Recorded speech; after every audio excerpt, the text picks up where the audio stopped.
Aujourd'hui, nous parlons des dangers invisibles, les violences psychologiques. Sans blessures physiques, elles sont souvent ignorées. Pourtant, la manipulation et le contrôle détruisent des vies en silence. Dans ce podcast, nous allons apprendre à les repérer, comprendre leur impact et surtout savoir comment agir. Je suis Dorcas Corée, votre animatrice. Bienvenue dans Mental de Femme.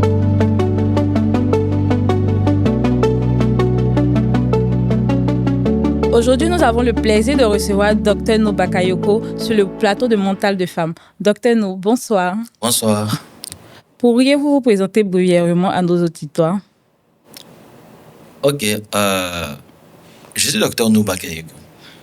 Je suis psychologue, psychothérapeute. Je suis également président de l'organisation Psy-Trotteur. C'est une organisation de psychologues qui intervient dans la promotion de la santé mentale et de la psychologie de proximité. C'est-à-dire qu'on va vers les personnes, on va dans les ghettos, on va dans les quartiers populaires, on va dans les écoles pour promouvoir la santé mentale. On intervient aussi dans la lutte contre les violences basées sur le genre et les abus sur mineurs. On organise constamment des groupes de parole, on est beaucoup dans la psychoéducation et à notre niveau aussi, on veille à ce que la santé mentale ne soit pas galvaudée, mais soit plutôt démocratisée et que les personnes qui sont assez compétentes dans ce domaine-là puissent être des personnes aguerries qui accompagnent les populations. Parce que la santé mentale aujourd'hui, en Côte d'Ivoire, commence à prendre de l'ampleur. Donc très souvent, les gens ne savent pas à qui s'adresser, etc. Donc, nous nous positionnons comme une forme d'interface, voilà, pour leur proposer, je vais dire, des personnes compétentes, outillées dans le domaine pour pouvoir faire l'accompagnement nécessaire. Nous travaillons également avec plusieurs organisations, plusieurs ONG, dans plusieurs partenaires aussi, et puis également avec le Programme national de santé mentale. Voilà. D'accord, docteur. Avant de rentrer dans le vif du sujet, nous allons essayer de comprendre qu'est-ce que la santé mentale. C'est... Excusez-moi. C'est la question qui revient toujours. Oui. Parce qu'il est important que les gens puissent comprendre ce que c'est que la santé mentale. Exactement. Les gens confondent la santé mentale à la charge mentale. Ils confondent la santé mentale à la maladie mentale. En fait, la santé mentale, c'est la santé, un point, un trait. C'est-à-dire quand on dit la santé, là, il y a la santé mentale et puis il y a la santé physique. Donc, en réalité, quand la Déclaration universelle des droits de l'homme dit tout le monde a droit à la santé, il y a santé mentale dedans. Cela fait partie, oui. Donc, en réalité, non, ça veut dire quoi? Si on ne te donne pas accès aux services de santé mentale, normalement, tu dois te plaindre chez qui de droit? Exactement. C'est-à-dire quand tu es mal, on t'envoie à l'hôpital, non? Oui, oui. C'est-à-dire quand tu es mal-être émotionnel, là, si tu n'es pas soutenu dans ce mal-être émotionnel, tu dois te plaindre. Oui, oui. Donc, ça veut dire quoi? Que la santé compose la santé physique et la santé mentale. Et encore, la santé mentale, quand on parle de la définition générale donnée par l'OMS, c'est un état de bien-être psychologique, émotionnel, où on se sent utile pour la société, où on est capable de déployer son plein potentiel, où on est capable de réaliser des choses dans lesquelles nous sommes compétentes, et puis où aussi on participe au développement de notre communauté, mais aussi de faire face aux difficultés normales de la vie. J'ai dit bien difficultés normales de la vie. Oui. Donc, quand c'est comme ça, on va dire que tu es en bonne santé mentale. Mais il peut arriver des moments où ta santé mentale sera mise à rude épreuve. Et si tu ne sais pas que c'est juste un problème de santé mentale passager, tu vas confondre ça à la maladie mentale. Exactement, parce que généralement, surtout en Côte d'Ivoire, on a tendance à minimiser la santé mentale. Généralement, quand une personne a un problème et qui dit « je suis en dépression », on dit « oh, c'est parce que tu n'as pas l'argent ». Donc, selon vous, comment pouvons-nous procéder à cela? Bon, d'accord. La personne même qui dit la dépression, là, qui l'a diagnostiquée? Parce qu'en réalité, vous voyez, les gens vont aller directement dire « moi, j'ai la dépression ». Genre, c'est un peu chic dans la bouche. C'est-à-dire que non, moi, je suis dépressif. C'est la même chose. Comme quand quelqu'un va venir dire « moi, je suis paludéen, il y a palu ». Vous voyez que ça ne sonne pas bien quand c'est palu. Mais pourquoi? Parce que palu, c'est physique. Les gens chauffent, ça se constate directement. Exactement. Mais le mal-être émotionnel, on va dire « non, moi, je suis dépressif ». En réalité, les gens confondent beaucoup de choses. OK? On a la déprime passagère. C'est-à-dire que tu as ton gourmet, ça te fait un peu mal. Voilà, tu tâtonnes un peu, etc. Et puis après, ça passe, tu passes à autre chose. Mais- Ça, on est dans un cas de déprime. On a ce qu'on appelle l'échec à un examen. Donc, tu as joué un examen, ça te fait mal, etc. Et puis tu te dis, bon, c'est pas grave, l'année prochaine, ça va. Ça, c'est la déprime. Mais il y a d'autres aussi, quand tu se lèves le matin, tu ne sais même pas pourquoi ton cœur est chaud. Tu es tout énervé. En réalité, c'est une forme de cafard où, quand tu t'assois là, tu es énervé, la première personne qui te parle prend une balle perdue. Mais en réalité, tu es en train de penser à ta vie. Hein. C'est ça. Parce que le cerveau a besoin de faire un repos pour que tu te recentres. Exactement. Ok. Et puis il y a les moments de blues où tu penses un peu trop, tu penses que tu as des... Non, là, c'est pas ça la dépression. La dépression, c'est une maladie mentale. Donc, Ok. si je veux bien comprendre, on ne comprend pas vraiment ce que c'est que la santé mentale parce qu'on a tendance à tout confondre. Non, en Franchement. réalité, Oui, oui. la santé mentale, là, ça, c'est un état de bien-être. D'accord. Maintenant, dépression, là, ça, c'est maladie. C'est une maladie, c'est un problème de santé mentale. D'accord. Mais c'est pas la santé mentale. C'est comme quand Donc, tu on as... a- ok. Quand tu as le palu, on dit que tu as un problème de santé. D'accord. En réalité, tu as un problème de santé physique. On doit dire physique, là. Tu as un problème de santé. Pourquoi tu as un problème de santé? C'est parce que c'est palu, ça se constate, ton corps chauffe, etc. Maintenant, quand c'est un problème de santé mentale, on va dire non. Pourquoi les gens négligent Non, mais en réalité, c'est la maladie qu'on banalise. Et c'est la santé mentale aussi qu'on ne va pas reconnaître. Donc, du coup, la maladie mentale, là, ça, c'est ici. Et puis, la santé mentale, c'est ici. Voilà. La D'accord. manière dont ton corps se fatigue. Oui. Quand tu fais trop de mouvements, tu as des courbatures, n'est-ce pas? Est-ce que tu es malade? Non. Mais justement, tu as des courbatures. C'est comme ça que tu peux avoir des courbatures émotionnelles aussi. C'est-à-dire quoi, dans ta journée, peut-être que on devait commencer tant, on n'a pas commencé à temps, tu es stressé, etc. Tu vois, c'est-à-dire que tu es chargé, tu as invité des personnes, ces personnes attendent, tu vois, tu n'es pas trop à l'aise. Donc, mentalement, ça t'atteint. Hein? Tu veux partir à la maison, après que quelqu'un ne donne pas ta monnaie, mentalement ça t'atteint. Tu arrives au travail, il y a un peu de trou, il y a le collègue qui ne t'aime pas, etc. Tout ça, ça t'atteint mentalement. Donc le soir, quand tu arrives à la maison, là, tu as des courbatures émotionnelles. Ça veut dire que émotionnellement, là, tu es fatigué. Tu es fatigué émotionnellement. Et ça, là, il y en a qui vont dire qu'ils ont une dépression. Hein. Non! Ça veut dire que tu es fatigué émotionnellement. Il faut prendre un temps, tu te reposes, voilà, tu te laves. Ouais, faut se laver aussi, c'est bon pour la santé mentale. Ça veut dire que tu te laves et puis bon, tu te reposes pour faire descendre toute cette charge-là, puis commencer à passer à autre chose. D'accord. Donc, pour éviter de confondre la dépression et la santé mentale, quels sont les signes réels qui nous montrent que nous avons un problème de santé mentale? Ok, déjà, pour parler des signes qui montrent qu'on a des problèmes de santé mentale, c'est tellement vaste. Parce que si on va essayer de circonscrire. On a donné la définition de la santé mentale. Comme on dit, réaliser son plein potentiel. Se sentir important pour la communauté. Ok? Faire face aux difficultés normales de la vie. Maintenant, quand tu n'arrives pas à réaliser ton plein potentiel, tu sens qu'il y a des blocages. Ça veut dire que tu veux réaliser des choses et puis tu sens que bon, c'est un peu dur, c'est un peu compliqué, c'est très émotionnellement, tu es bloqué. Tu as un problème de santé mentale. Il n'est pas dit que tu as une maladie mentale d'abord. Tu as un problème de santé mentale. Et aussi, il y a les difficultés normales de la vie. Tu te rends compte que tu n'arrives même pas à les affronter. Avant, ce que tu faisais, tu bougeais, tu allais faire telle chose. Mais maintenant, tu sais que tu as envie de faire, mais tu n'arrives pas. Tu sens qu'il y a un blocage quelque part, mais toi-même, tu ne comprends pas. Tu veux parler, mais tu sens qu'il y a un blocage. Tu commences à manquer de confiance. Et à un moment, tu te surprends en train de pleurer seul. Tu ne sais pas pourquoi. Hein, un peu, tu te retrouves en train de... Tu es perdu dans tes pensées.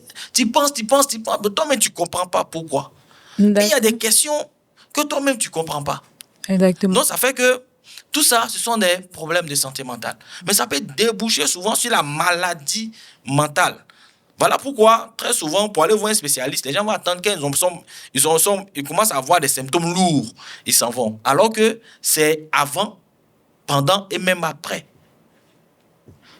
D'accord, docteur. Donc, pour revenir à notre sujet, est-ce que cela n'est pas dû au fait d'un problème psychologique? Quand vous parlez de problèmes psychologiques, ça arrive au problème de santé mentale. Oui. Voilà, ça rejoint un peu tout ce que j'ai dit par rapport aux problèmes de santé mentale. Parce que les gens, quand on dit problème psychologique, là, eux pensent directement à maladie mentale. Eux pensent directement à maladie mentale. Alors que non pouvait dire des problèmes de santé mentale, là au moins c'est un peu plus général et c'est un peu plus simple comme ça. Sinon, quand on va rentrer dans le volet psychologique, on va parler du fonctionnement psychologique, des processus psychiques, etc. Donc ça serait un peu plus complexe. Parce que le fonctionnement psychique va intégrer comment on fonctionne, comment on pense, comment on se comporte, etc., etc., etc. D'accord. Pour revenir à notre thème, les violences psychologiques, est-ce que c'est pas parce qu'on subit des violences psychologiques que notre santé mentale est atteinte? Oui, on subit tellement de choses que notre santé mentale est atteinte. Vous savez, notre travail de psychologue, en réalité, c'est un travail transversal. Parce que tout ce que nous vivons, il y a le volet psychique qui accompagne. Parce que même la personne qui n'a pas lu, là, psychologiquement, elle est atteinte, elle ne peut pas se lever. OK? Même la personne qui a diarrhée, psychologiquement, elle est atteinte. Il ne peut pas, il peut rien faire. Donc, je vais dire quoi? Tout a une dimension psychologique. Maintenant, quand on revient aux violences, quand on va parler maintenant de violence psychologique, c'est-à-dire que c'est tout acte répété, continu, ok, qui vise à rabaisser, à contrôler, à minimiser, à détruire la victime dans son fort intérieur. Ça veut dire on va travailler par les injures, par les jurons, par les menaces, par des sous-entendus, par des paraboles, par des formes de manipulation, à ce que la victime commence à s'effriter psychologiquement. C'est-à-dire que la victime va commencer à, comme la pluie, avant que la pluie ne vienne, il tombe des gouttes. Okay? Donc la personne va commencer à faire tomber ses gouttes émotionnelles progressivement jusqu'à ce qu'elle n'ait plus, cette force intérieure-là en elle. Et c'est comme ça que le manipulateur va travailler pour que la victime soit à sa solde. Et qu'est-ce qui va se passer? Est-ce que ça entraîne des problèmes de santé mentale? Mais c'est tellement évident. C'est tellement évident. Parce que pour la victime, ça va entraîner quoi? Un problème d'autodévalorisation, un manque de confiance en soi, la perte de ses repères, et même ça peut entraîner aussi une forme d'emprise. C'est-à-dire que cette emprise psychologique-là va faire que la victime ne saura pas quoi faire de sa vie. Et arrivé à un moment donné, ça peut maintenant déboucher sur la dépression, ça peut déboucher aussi sur des idées ou des pensées suicidaires, ça peut développer aussi les troubles anxieux, etc. Donc il y a beaucoup de choses que chez la victime, ça va créer comme conséquence grave. Mais le fait que la victime, parce que généralement la victime n'a pas tendance à se rendre compte qu'elle subit des violences psychologiques. Est-ce que c'est pas le fait que la société banalise ou même son entourage? Oui, c'est-à-dire que non seulement la société a un problème avec la reconnaissance même de la santé mentale des individus. Or, chez nous, on dit le respect de la personne humaine dans sa dimension psychique est un droit inaliénable. On va respecter les gens dans leurs conditions physiques. Genre, on sait que son corps est chaud. Il a palu. Mais quand la personne te dit, actuellement, c'est pas trop ça, je vais rester dans mon coin. Ou bien, voici ce que je subis. Mais nous, mais qu'est-ce qu'on leur dit? Toi, c'est toujours toi qui es comme ça. Hein? Faut gérer. Hein? Faut te gérer. On demande toujours à la victime de s'adapter à son bourreau. C'est toujours à la victime, on doit demander de s'adapter à son bourreau. Donc, ça fait que les gens ne parlent plus. Vous avez remarqué, les gens ne parlent plus. Parce qu'on banalise. Et quand les gens ne parlent plus, ils gardent. Tout ce qui ne s'exprime pas s'imprime. Donc, ces personnes la gardent. Et après, ça explose, ça devient autre chose. Parce que justement, on banalise le volet santé mentale. Le deuxième élément, c'est que le bourreau exerce une forme d'emprise. Je te prends par exemple le cas du cycle de la violence conjugale. Qu'est-ce qui va se passer? Parce que très souvent, on est là en train de dire, mais toi là, tu souffres, pourquoi tu ne vas pas? Hein? Mais toi, mais tu es bête, hein? Tu ne vas pas, etc. Tu exerces encore une autre forme de violence psychologique sur la personne. Parce qu'en fait, en réalité, ce n'est pas que la personne ne veut pas partir. Parce que la personne n'y arrive pas. N'y arrive pas, pourquoi? Parce que la personne est dans un cycle. Parce que qu'est-ce qui se passe? La personne, il y a le climat de tension. Ça veut dire que l'homme va rentrer à la maison, il va regarder sa femme, il va dire, toi. C'est-à-dire que Elle ne sait pas ce qu'elle a fait. Donc la victime commence à se poser des questions. Mais j'ai fait quoi, etc. La personne va commencer à faire des efforts pour pouvoir corriger quelque chose qu'elle ne sait pas. Et ça va tourner. Mais comme le climat de tension ne dure pas longtemps, ça va déboucher sur l'explosion de la violence. Et c'est là que le bourreau va commencer à exercer des coups, etc., à taper la victime, tout ça. Et la parenthèse, je termine sur ça, et la parenthèse, c'est que la personne qui t'a tapé une fois va te taper encore. Si quelqu'un t'a tapé une fois, ton conjoint, une fois qu'il t'a tapé une fois, et puis c'est resté dans ses yeux, il va te taper encore. Et comme quand l'explosion de la violence va arriver, on va rentrer dans quoi? Dans les justifications. Parce que la personne va se dire, ah, de toute façon, elle est tapée là. On dirait qu'elle peut partir, hein. Justification. La justification, c'est de normaliser la violence que la personne vient de te faire. C'est-à-dire que, depuis que tu me connais là, est-ce que moi je suis violent? Moi, je t'ai jamais tapé, non. C'est parce que tu as dit ça. Tu sais, moi, j'ai connu une enfance difficile. Tu vois? Non, c'est parce que tu as dit ça que je t'ai tapé, mais je te promets, il n'y a plus de te taper encore. Pardon. Et c'est là que tu vas appeler ta camarade pour dire, allô? Ah, il faut me frapper en même temps. Pourquoi? Parce que tu sais que tu avais dit que tu n'allais pas dire, mais tu es là. Exactement. Et il va enfoncer le clou oui. dans la phase lune de miel. Il va commencer à faire des cadeaux, partir au restaurant, etc. Maintenant, tu as oublié climat de tension, explosion de la violence. Quand il parle un peu, justification, lune de miel.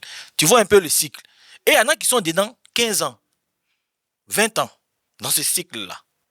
Voilà pourquoi on parle de ça.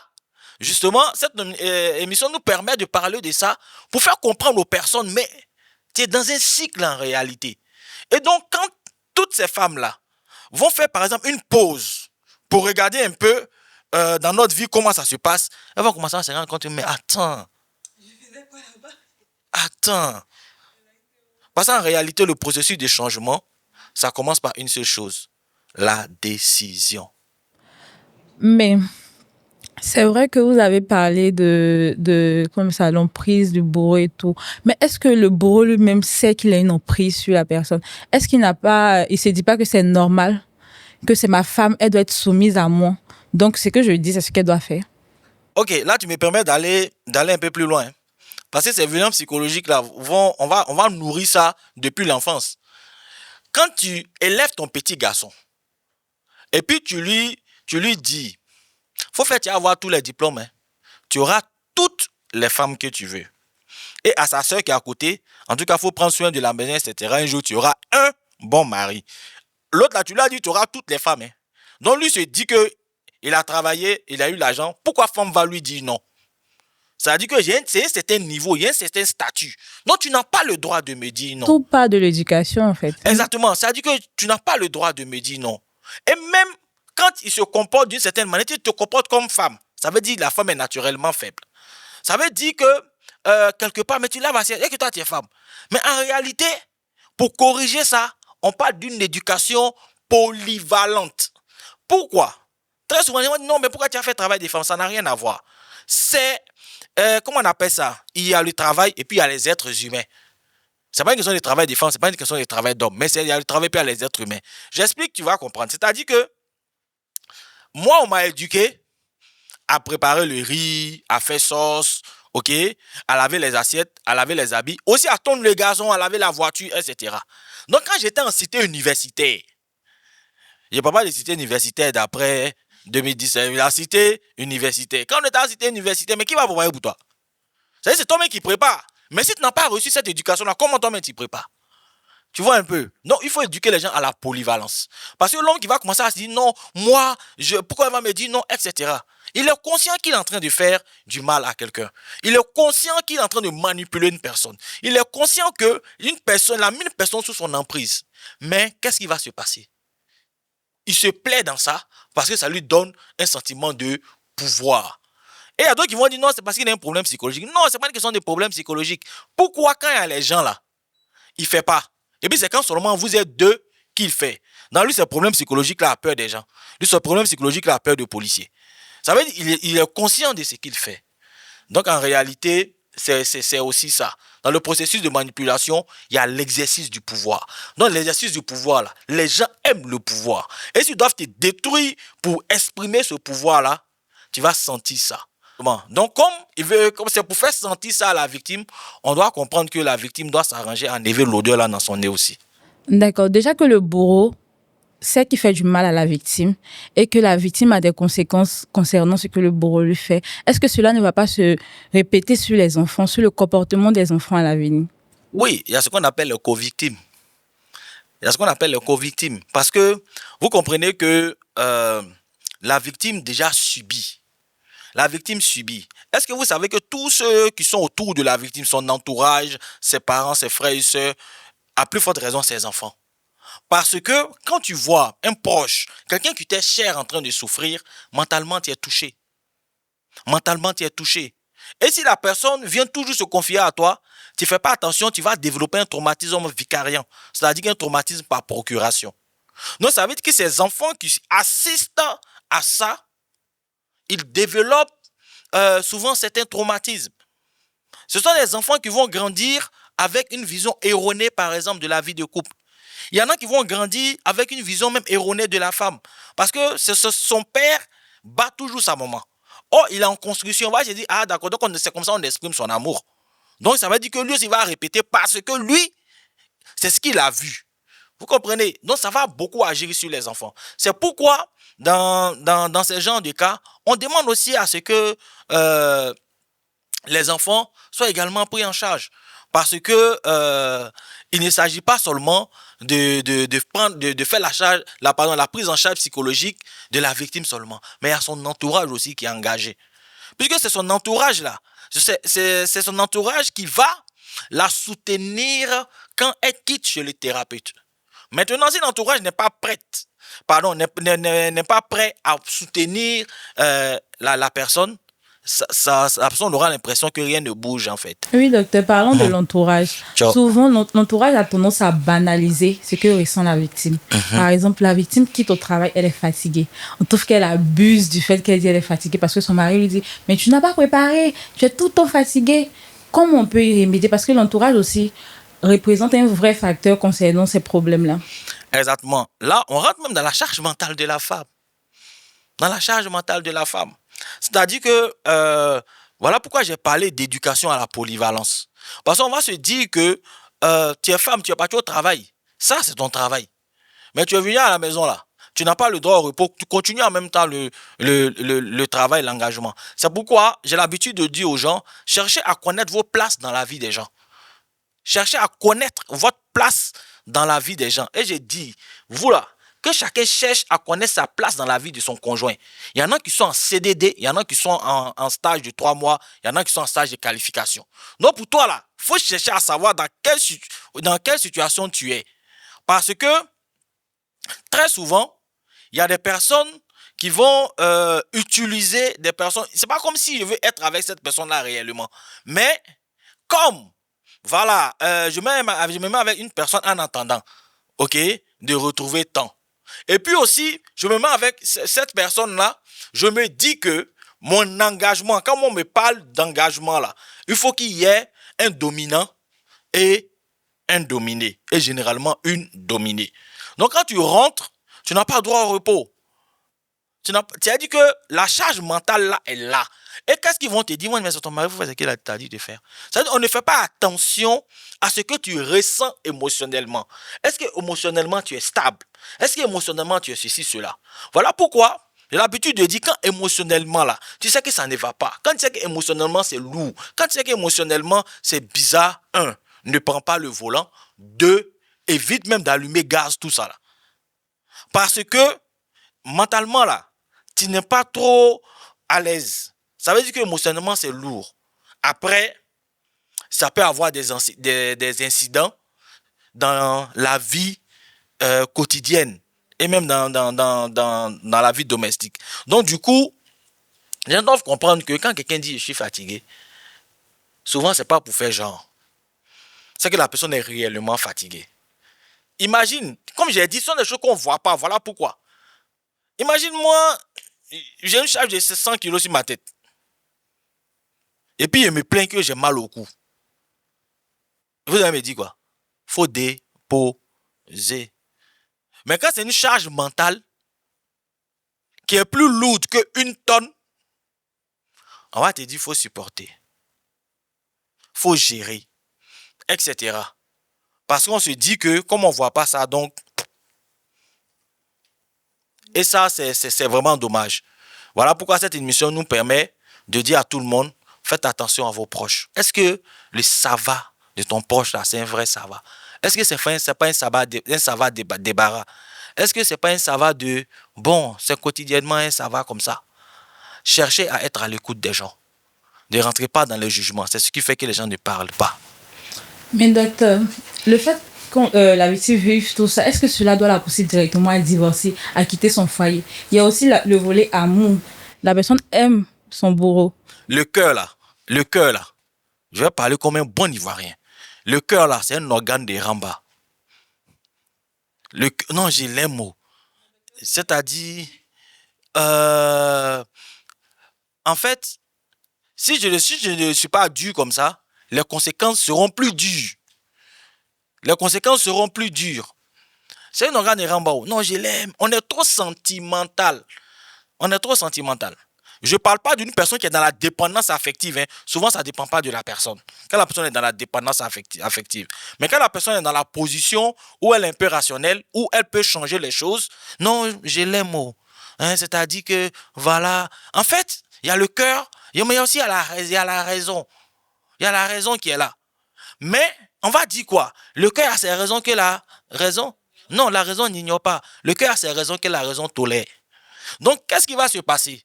On va laisser la raison de côté, on va fonctionner avec notre cœur. Arrivé à un moment donné, faites asseoir votre cœur et puis donnez-lui des conseils. Rappelez-lui que son rôle, c'est de pomper le sang, de laisser le cerveau travailler pour améliorer les relations et d'intellectualiser ce que tu ressens qui peut être dur pour toi. Voilà, donc c'est déjà ça à la base. Mais une personne qui est dans la dépendance affective ne peut pas voir ça comme ça. Parce que la dépendance affective, là, ça va faire que la personne même a perdu ses moyens. À cette personne-là, tu ne pourras pas dire, non, il ne faut pas dire que je l'aime. Parce que la personne est dans un système où elle ne comprend pas, mais elle n'y arrive pas. Donc la personne a plus besoin, généralement, d'une prise en charge. Vous allez parler du volet amour. En réalité, l'amour, c'est quoi? Est-ce que ça doit amener la personne à divorcer? En fait, on a une théorie de base. Tout couple mérite d'être sauvé. Mais à quel degré? À quel degré? Il faut comprendre qu'un couple tire à sa fin lorsque le contrat implicite qu'il a fondé est devenu caduc. Le contrat de départ, c'était quoi? Que tu me frappes toujours? Le contrat de départ, c'était quoi? Que tu me martyrises, tu m'insultes, tu m'humilies? Le contrat de départ, c'était quoi? Que tu me laisses comme ça, et devant les enfants, tu me dis des paroles blessantes. Est-ce que c'était ça le contrat de départ? Non, ce n'était pas ça le contrat de départ. Même si on ne l'a pas dit, c'est implicite. Donc déjà, quand tu commences déjà à ce niveau-là, ça devient compliqué. Mais est-ce que ces personnes-là, genre, par exemple le conjoint ou la conjointe qui agit comme ça, n'a pas aussi besoin d'aide? Parce qu'on ne peut pas laisser la personne comme ça. Mais en fait, dans cette approche, c'est qu'on a l'impression que la victime veut aider le bourreau à changer. Or, le problème, c'est que tu ne peux pas changer une personne. Tu peux adapter ton comportement de telle sorte que la personne ne te marche plus dessus. Mais pour ne pas que la personne, par exemple, te marche dessus de façon continue, arrivé à un moment donné, là, quand ça ne va pas, on se sépare. Pour le bien-être de chacun. Pour le bien-être de chacun. Il faut apprendre à dire non quand on ne veut pas et non dire non quand on n'en peut plus. D'accord. Dites-nous, comment aider la victime? Déjà, cette émission même aide déjà les différentes victimes à comprendre. Parce qu'on dit quoi? Le mental guérit quand il comprend. Et non quand il oublie.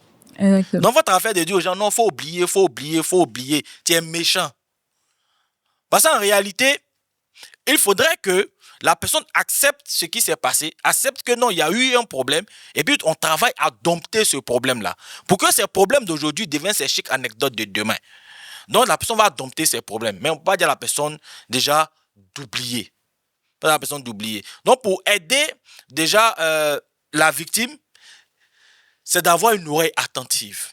Quand la victime se confie à toi, la personne n'a pas besoin de conseils. Est-ce que vous savez ça? La personne a besoin d'être entendue la personne a besoin d'être comprise. Mais nous, dès que la personne commence, pour toi, les petits, moi, il y avait un ami là. Mais ton ami a quoi à voir avec moi, ma souffrance actuellement? Parce qu'on n'a pas les mêmes vies, on n'a pas les mêmes réalités.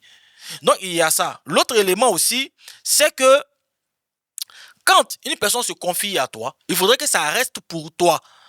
Parce que combien de fois les gens se sont confiés à un de leurs proches, une de leurs proches, et puis ils ont vu un statut WhatsApp, ouais, les gens souffrent aujourd'hui. Tiens, parce que quelque part, ça encore, c'est une forme de violence psychologique sur la personne.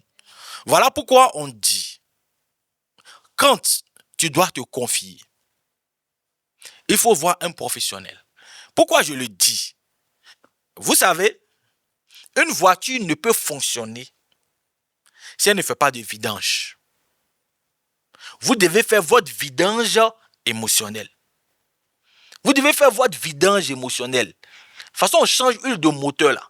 Voilà. Vous devez changer votre manière de percevoir les choses. Il faut faire sa vidange émotionnelle. Et pour faire sa vidange émotionnelle, on a besoin d'une poubelle émotionnelle. Ça veut dire une personne vers qui on parle. Une personne à qui on parle. Dans les oreilles de qui on pleure. Dans les oreilles de qui on se défoule. Et quand on a fini de faire tout ça, on se sent un peu plus apaisé parce que la personne a eu les mots justes pour nous soutenir. Et c'est ça que je dis. Pour faire ça, là, il faut vraiment avoir confiance. Il faut vraiment avoir confiance parce que si tu dis ça à quelqu'un qui n'est pas professionnel, qui ne sait pas écouter, la personne va te dire demain que son ventre n'est pas valise.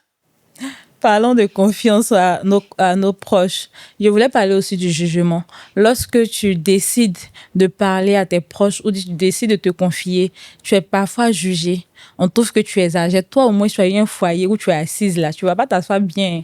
Donc, qu'est-ce que vous avez à dire à propos de ce genre de situation? Déjà, à toutes ces personnes qui disent ça, voilà, disons, essayer de juger la vie des autres ou bien essayer de juger les gens, etc. Moi, je leur dis qu'il y a le concours de l'INFEJ qui est là, ils peuvent passer le concours de magistrature. Mais en réalité, l'élément le plus important, les gens doivent comprendre que quand une personne commence à dire que je souffre, quand une personne commence à dire que je me sens mal, quand une personne commence à dire que vraiment là où je suis là, c'est dur, on doit avoir une oreille attentive. On ne doit pas rentrer dans le jugement. On doit comprendre. On doit aider la personne à s'exprimer davantage. Parce que quand la personne parle, ça l'aide. Oui, mais quand tu dis, c'est toujours toi qui... Toi au moins tu as eu foyer, toi au moins tu as eu ci, toi au moins tu as eu ça, tu es en train d'enfoncer la personne. Combien de fois on a répondu comme ça a été des facteurs de passage à l'acte. Combien de fois on a dit ça aux gens et puis après, on n'a plus jamais revu ces personnes-là. Ces personnes sont dans un autre élément, ces personnes ne vous parlent plus. Pourquoi? À cause du jugement. D'accord, c'est vraiment dommage, mais l'émission tire maintenant à sa fin. Et docteur, dites-nous, est-ce que vous avez un mot de fin pour ces personnes qui subissent ces violences psychologiques?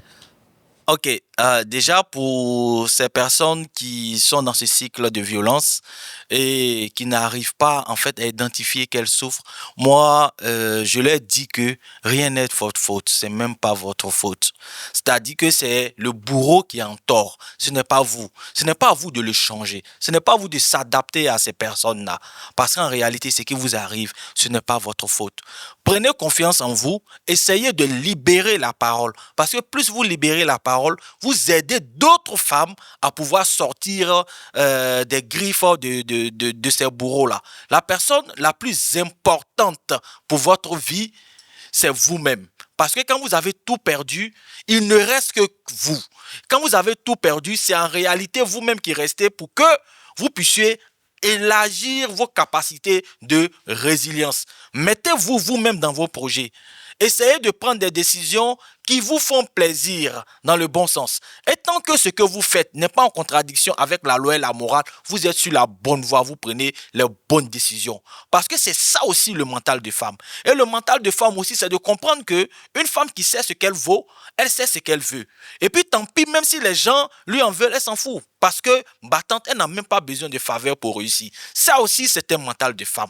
Et la femme aussi doit comprendre que dans ce monde qui est en réalité une jungle sociale, les gens vont avoir tendance à ne pas vous faire de cadeaux. Mais il faut comprendre que Quand je prends soin de mon mental, quand j'ai développé mon amour pour moi, quand j'ai développé, je vais dire, cet amour propre-là pour moi, la présence de quelqu'un dans ma vie, là, ce n'est pas une nécessité, c'est un choix. Et j'ai entendu quelque part, il faut prendre soin de sa santé mentale, il faut prendre soin de soi pour que ta vie soit une vie assez équilibrée. Et je le répète encore, save your mind. À toutes les personnes qui nous écoutent, sachez que votre bien-être émotionnel est important. Vous méritez le respect, la considération et la paix dans vos relations. Merci de nous avoir suivis et à très bientôt pour un échange enrichissant dans Mental de Femme.